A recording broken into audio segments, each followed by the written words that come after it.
안녕하세요. 하루 필수 말씀 충전 하필 큐티 조종환입니다. 오늘 함께 나눌 하나님 말씀은 사사기 3장 12절에서 31절까지 말씀입니다. 이스라엘 자손이 다시 주님께서 보시기에 악한 일을 저질렀습니다. 그들이 이렇게 주님께서 보시기에 악한 일을 저질렀기 때문에 주님께서는 모압 왕 에글론을 강적이 되게 하셔서 이스라엘을 대적하게 하십니다.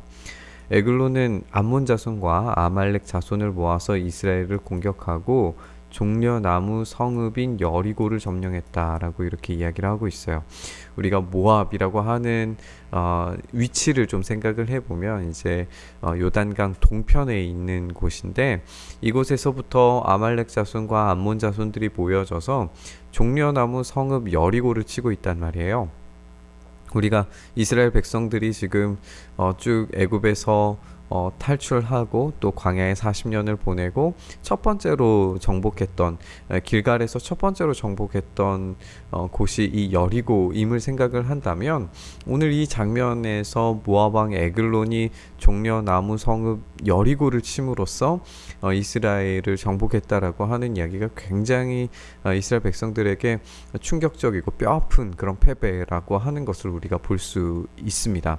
그래서 이스라엘 자손이 18패 동안이나 모압 왕 에글론을 섬겼다라고 이렇게 되어 있어요. 그래서 이 고통에 이스라엘 자손이 주님께 울부짖게 되니까 주님께서 그들에게 한 구원자를 세우셨는데, 그가 곧 베냐민 지파 게라의 아들인 왼손잡이 에훗이십니다. 우리가 잘 알고 있는 것처럼 에훗이라고 하는 인물은 이제 왼손잡이라고 되어져 있는데, 원문에서는 이제 오른손에 제한이 있는이라고 그렇게 표현한 것을 왼손잡이라고 이렇게 번역을 한 것이에요. 그래서 이 에훗은 지금 오른손에 장애가 있었든지 아니면은 전문적으로 왼손만을 활용할 수 있도록 훈련받은 그런 사람이든지, 어쨌든 이 오른손이 지금 사용되지 않는 인물이라는 것을 우리가 알게 됩니다. 이스라엘 자손은 에훗을 시켜서 모압 왕 에글론에게 조공을 보내게 돼요. 그러니까 에훗은 길이가 한 자쯤 되는 양쪽에 날이선 칼을 만들어서 오른쪽 허벅지 옷 속에 차고 모압 왕 에글론에게 가서 조공을 바치게 됩니다. 에글론은 살이 많이 찐 사람이었다라고 그렇게 이야기를 하고 있어요. 여기에서도 이제 조공을 보낸다라고 하는 말이 이제 손을 통하여서 보냈다라고 그렇게 이야기되는 거거든요. 오른손에 제한이 있는 사람의 손을 통하여서 지금 에글론에게 공물을 바치게 되는데, 이 에글론이라고 하는 사람을 표현하는 것도 지금 살이 많이 찐 사람이라고 이렇게 표현을 하고 있어요.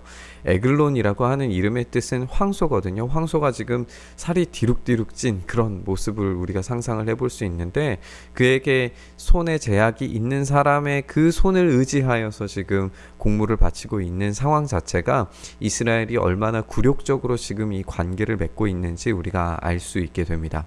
에훗은 조공을 바친 뒤에 그 조공을 메고 온 사람들을 돌려보냈어요. 그러나 에훗 자신은 길갈 근처 돌 우상들이 있는 곳에서 되돌아와 에글론에게 임금님, 제가 은밀히 드릴 말씀이 있습니다 하고 아뢰니다. 왕이 모시고 섰던 부하들에게 물러가라고 그렇게 명령을 하니까 그들이 모두 물러나게 됩니다. 이 장면이 이제 의미심장한 거예요. 왜냐하면 우리가 아까도 나눴던 것처럼 에글론이 이 여리고를 정복함으로써 이스라엘 백성들을 지금 다스리고 있는 것인데, 에훗은 길갈로 갔어요. 길갈로 가서 길갈에서 다시 여리고로 돌아와서 이 에글론에게 돌아와서 지금 하나님의 말씀을 전하겠노라라고 이야기를 하면서 지금 이 장면들이 이어져 가고 있는 거거든요.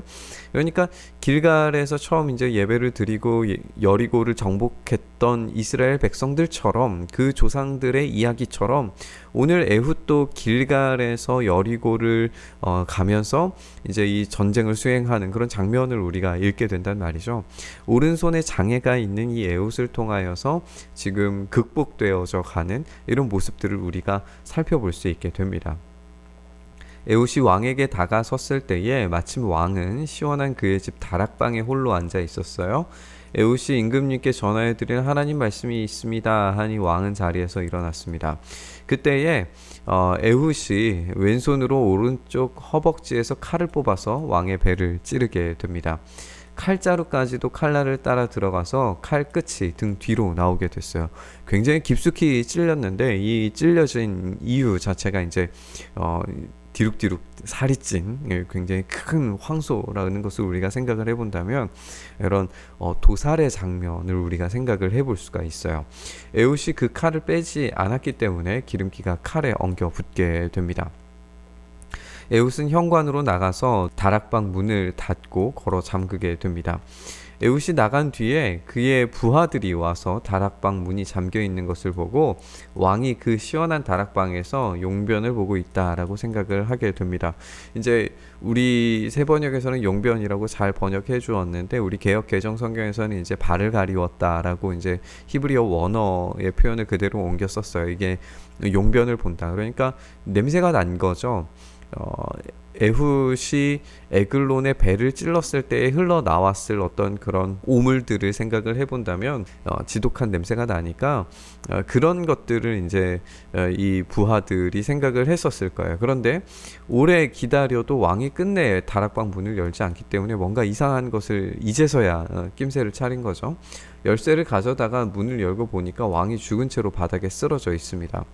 그들이 기다리고 있는 동안에 에훗은 몸을 피하여서 돌 우상들이 있는 곳을 지나서 스이라로 도망을 치게 됩니다. 그가 그곳에서 이르러서 에브라임 산간 지방에서 소집 나팔을 불기 시작을 합니다. 우리가 여리고를 무너뜨린 것이 이제 나팔과 함성이었다는 사실을 생각을 해본다면 오늘의 이 에훗의 이야기는 확실히 이 여리고 정복 전쟁의 이야기를 다시 생각나게 해주는 것 같아요. 이스라엘 자손이 그를 따라 산간 지방에 쳐서 내려가게 됩니다. 에훗이 그들을 앞장서게 되었어요. 이렇게 이스라엘 백성들이 이제 쳐서 정복하는 전쟁을 다시 한번 보여주기 시작합니다. 나를 따라라. 주님께서 너희 원수 모압을 너희 손에 넘겨주셨다.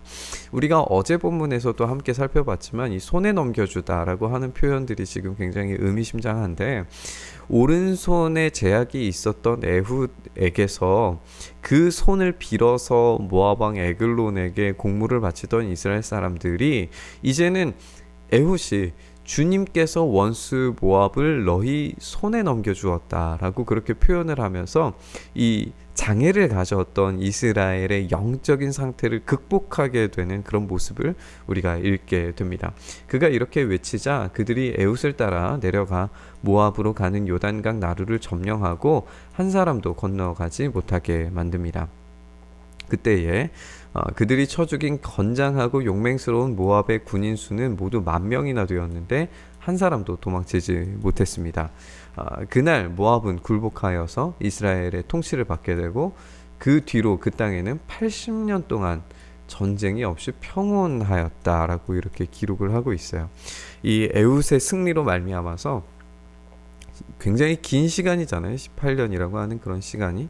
이런 긴 시간을 극복하고 80년의 이 평화를 맞이한 것은 하나님께서 주시는 그 승리로 말미암아서 영적인 손마름이 극복되어진 것을 이렇게 극적으로 표현을 하고 있습니다.